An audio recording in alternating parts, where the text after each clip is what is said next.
Olá, pessoal! Hoje nós vamos falar um pouco sobre o gás metano e os seus impactos na atualidade.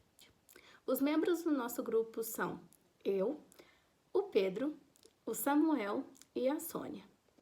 Neste vídeo vamos falar sobre a produção do gás na agropecuária, o que é o gás metano, qual o impacto desse gás, processo digestivo bovino e obtenção de metano, segmentação do rumen, impacto do gás metano e possíveis amenizações e, por último, as nossas referências.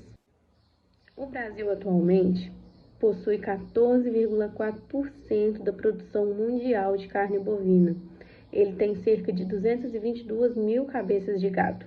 E aí vem os questionamentos: o que podemos fazer para poder amenizar os efeitos dessa produção, que são os gases tóxicos para a atmosfera?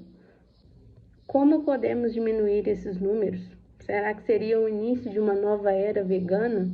Ou simplesmente sem carne bovina na alimentação?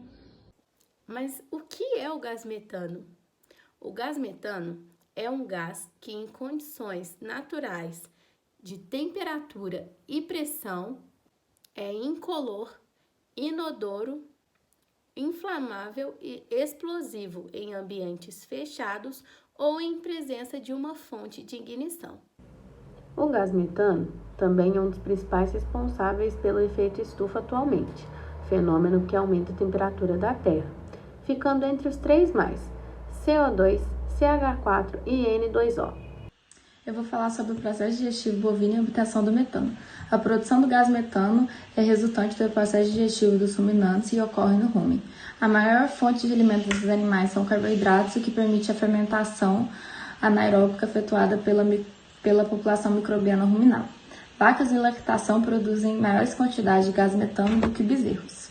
O sistema digestivo dos bovinos consiste em boca, faringe, esôfago, pré-estômagos, que são rumen, retículo e omaso, abomaso, que é o estômago verdadeiro ou glandular, intestino delgado, intestino grosso, reto e ânus. Sobre as funções desses órgãos: o rumen é o maior dos 4 pré-estômagos e é dividido em 4 áreas chamadas de pilares ruminais. O rumen funciona como reservatório e câmara fermentativa dos alimentos ingeridos. O rumen e o retículo fornecem condições ideais para o crescimento da população microbiana, que é responsável pelo processo digestivo.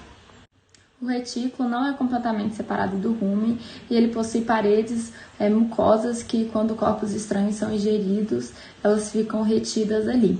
Ele é semelhante ao rumen e não secreta enzimas. O retículo é o principal órgão que é responsável pelo processo de ruminação. Ele é responsável pelas contrações que levam à regurgitação, ou seja, ele é o responsável pelo arroto do boi. As condições ideais para o crescimento de micro-organismos são anaerobiose, que é, ou seja, a ausência de oxigênio, pH entre 5,5 a 7, temperatura entre 39 e 40 graus, fornecimento contínuo de alimento e movimentos contínuos do retículo rumen e alta umidade. O omaso localiza-se do lado direito do retículo rumen e ele faz a absorção de água, minerais, ácidos gráficos voláteis e faz a redução das partículas ingeridas. É um órgão selecionador, ou seja, ele vai decidir o que vai ser digerido ou não pelo ruminante. O abomaso é o estômago verdadeiro e os principais produtos secretados por suas glândulas são enzimas, hormônios, ácidos e águas. Os intestinos possuem 2. O intestino delgado é onde ocorre a maior parte da digestão e absorção dos nutrientes. Já o intestino grosso é onde acontece a decomposição, síntese e conversão mediadas por enzimas bacterianas. Como funciona a parte química disso tudo? O gás metano é produzido durante a fermentação no rumen. O rumen é uma parte do estômago onde bactérias e protozoários fazem a maior parte de digestão das fibras, liberando vitaminas e minerais, o que é a chamada digestão microbiana. Durante a fermentação microbiana no rumen, ocorrem reações químicas complexas envolvendo carboidratos e micro-organismos.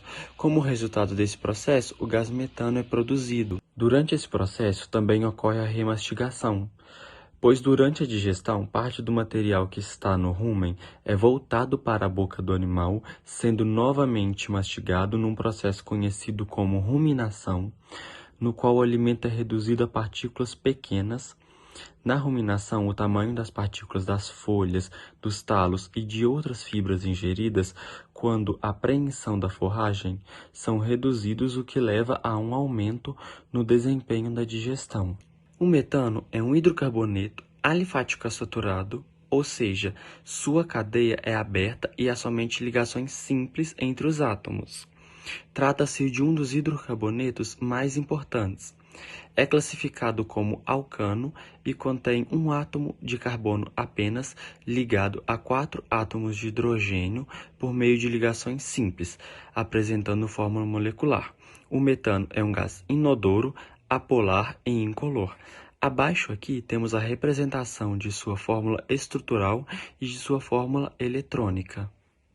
E como os cientistas descobriram que ocorre efeito estufa? A prova de que alguns gases como carbono e metano agem como reguladores de temperatura na Terra foi apresentada em 1859 pelo químico irlandês John Tyndall. Ele mediu a absorção de calor pelo dióxido de carbono e vapor d'água e propôs uma relação entre as eras e as temperaturas extremas da Terra com a concentração de CO2 na atmosfera. Quanto mais dióxido de carbono, mais quente o planeta em média. Desde então, diversos cientistas buscam determinar como a temperatura do planeta responde ao aumento com a concentração de gases na atmosfera. E por que o gás metano é prejudicial? O metano é o segundo pior gás causador do efeito estufa no planeta. Apesar de menor tempo na atmosfera do que o carbono, o metano é mais eficiente na absorção de radiação e 1 tonelada de metano esquenta até 80 vezes mais do que uma de carbono em um período de 20 anos, ocasionando no aumento da temperatura do planeta, no derretimento das calotas polares, o aumento do nível do mar, o aumento do período de seca, entre outros fatores preocupantes. Olá, tudo bem? Meu nome é Samuel e, dando continuidade ao assunto abordado pelos meus colegas, eu vou estar falando dos malefícios do gás metano, o que é o permafrost e também de maneiras de como reduzir as emissões. Então, primeiramente, os malefícios do gás metano. E como o gás metano pode gerar impactos no meio ambiente e como o gás metano pode ser prejudicial à saúde do ser humano. O metano é o principal contribuinte para a formação do ozônio ao nível do solo, um poluente perigoso do ar e do gás de efeito estufa, cuja exposição causa 1 milhão de mortes prematuras a cada ano. O metano também é um poderoso gás do efeito estufa. Durante o período de 20 anos, ele é 80 vezes mais potente no aquecimento global do que o dióxido de carbono. O metano tem sido o grande responsável por cerca de 30% do aquecimento global, desde a época pré-industrial, e está proliferando mais rapidamente do que em qualquer outra época desde a manutenção dos registros começou nos anos 80. De acordo com os dados da Administração Nacional Oceânica e Atmosférica dos Estados Unidos, mesmo quando as emissões de dióxido de carbono desaceleraram durante os bloqueios relacionados à pandemia em 2020, o metano atmosférico disparou para cima. Eu vou estar mostrando um gráfico relativo às emissões de gás metano no ano de 2016. E como dá para notar no gráfico, um dos principais emissores de gás metano é através do gado, da agropecuária, e também das plantações de arroz e dos pântanos. Então, eu vou falar os malefícios do gás metano na exposição humana. O metano na forma gasosa pode ser tóxico ao homem. Se não for empregado conforme as recomendações, em caso de acidente, os sintomas dependem da concentração inalada e da duração da exposição, podendo causar desde vertigem, sonolência, asfixia, parada cardíaca e danos no sistema nervoso. Outros danos à saúde. O contato com a substância em estado líquido pode provocar queimaduras e necrose por congelamento. O efeito danoso à exposição a altas concentrações de metano, principalmente em locais confinados, reside na sua capacidade de deslocar o oxigênio do ar. Dessa forma, como decorrência da ausência ou escassez de oxigênio em uma exposição aguda, os sintomas podem ser insuficiência respiratória, anestesia e perda da consciência. Uma consequência indireta do risco à saúde humana, ainda em estudo, advém do fato de que vírus e bactérias podem estar oclusos em ambientes congelados, que com o aquecimento global poderia tornar-se disponíveis à circulação justamente com a liberação do metano na atmosfera. Então, dando continuidade a isso, eu vou estar falando o que é o permafrost. Então, o permafrost é um termo em inglês que poderia ser traduzido livremente como permanentemente congelado. Uma conceituação mais formal, como apresentada pela API, define o permafrost como uma superfície que permanece em temperaturas abaixo de zero, pelo menos há 2 anos consecutivos, o que pode ser constituída tanto por solo como rochas, gelos, sedimentos e matéria orgânica. Sua ocorrência está ligada com ambientes pré-glaciais. Com base na descrição apontada pelo Glossário Geológico em 2021, o permafrost ocupa cerca de 20% da superfície terrestre aproximadamente, e 1/3 da sua totalidade está a degelar. Em alguns lugares já encontra-se em pleno degelo. Mas por que isso é preocupante? Primeiro, o degelo do permafrost em níveis relativamente rápidos é um indício das constantes mudanças climáticas que estão ocorrendo nos últimos tempos.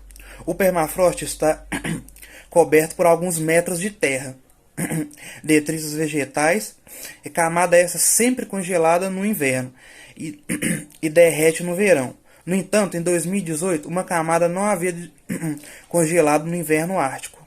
Segundo, que por se tratarem de solos antigos, eles contêm uma grande quantidade de vestígios de vida antiga, por sua vez, preservam no seu interior também grandes quantidades de dióxido de carbono e metano. E outra questão é que, por estarem congelados por milhares de anos, esses solos podem liberar antigos vírus e bactérias antes presentes nos restos dos animais e humanos preservados no ambiente. Agora, pelo último tópico abordado por mim, eu vou estar falando como podem reduzir as emissões de gás metano, e talvez seja o tópico mais importante do slide. Primeiramente, o mundo precisa começar repensando as abordagens no cultivo agrícola e na produção pecuária. Isso inclui alavancar novas tecnologias, mudando para dietas ricas em plantas e adotando fontes alternativas de proteína. É fundamental para reduzir as emissões de gases do efeito estufa limitar o aquecimento global a 1,5 graus, que foi uma meta estipulada no Acordo de Paris das Mudanças Climáticas. E os agricultores também podem fornecer aos animais alimentos mais nutritivos, para que cresçam mais saudáveis e mais produtivos, produzindo efetivamente mais com menos. Os cientistas também estão fazendo experiências com tipos alternativos de ração e para reduzir o metano produzido pelo gado, procurando maneiras de administrar o esterco de forma mais eficiente, cobrindo, compondo e usando para produzir biogás. Então, agora aqui no slide a seguir, estão as referências que nós utilizamos para tirar o conteúdo presente nessa videoaula.